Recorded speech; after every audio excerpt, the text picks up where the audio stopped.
diploma o diskarte? Yan yung karamihan tanong ngayon sa social media, di ba? Kasi marami na ang nakakapag-business kasi mas business-oriented ng mga Pilipino ngayon compared dati. Kasi dati, mas binavalue natin yung diploma. So, ano nga ba yung mas matimbang?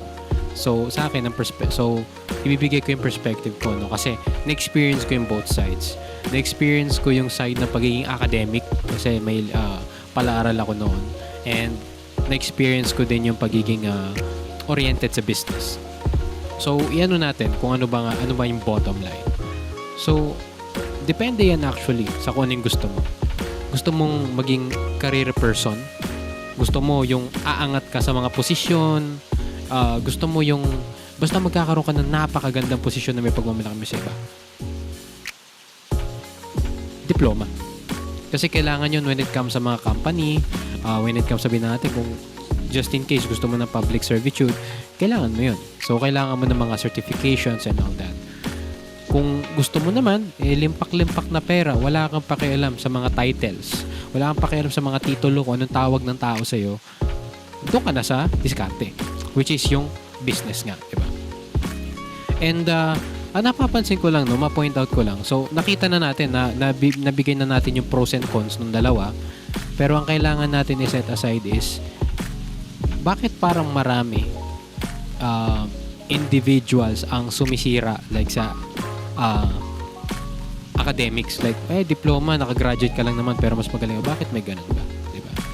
Well, para sa akin pero papansin ko dito para sa atin katoxican yun kasi kung maririnig nyo to, para nangyari ang dating insecurity.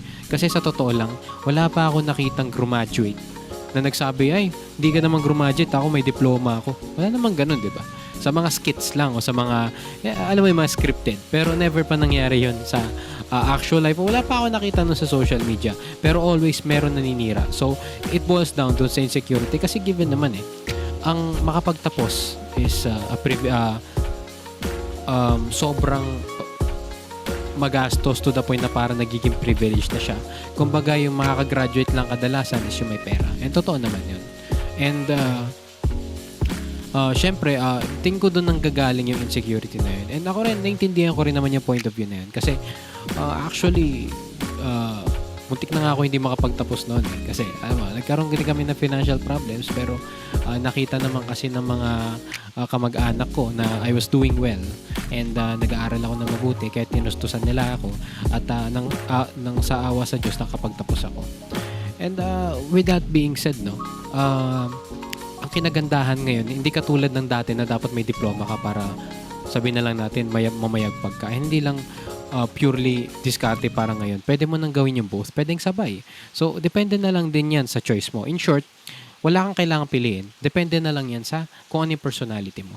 Halimbawa, kasi ako, mas mahilig ako yung sabihin na lang natin mag-i-in and out lang ako. Tapos, gagawin ko yung trabaho dito. Pag uwi ko, pahinga na ako. So, mas nandun ako sa side ng sabihin na lang natin sa office. Pero yung iba, syempre, mas gusto nila na hands-on sila sa business, nag-iikot-ikot, tas maraming minamanage, dun sila sa diskarte.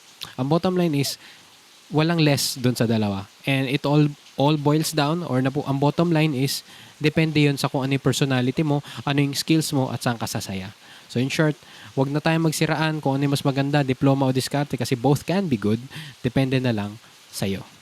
And with that being said, yun lang naman. Additional information sa akin. And till next time.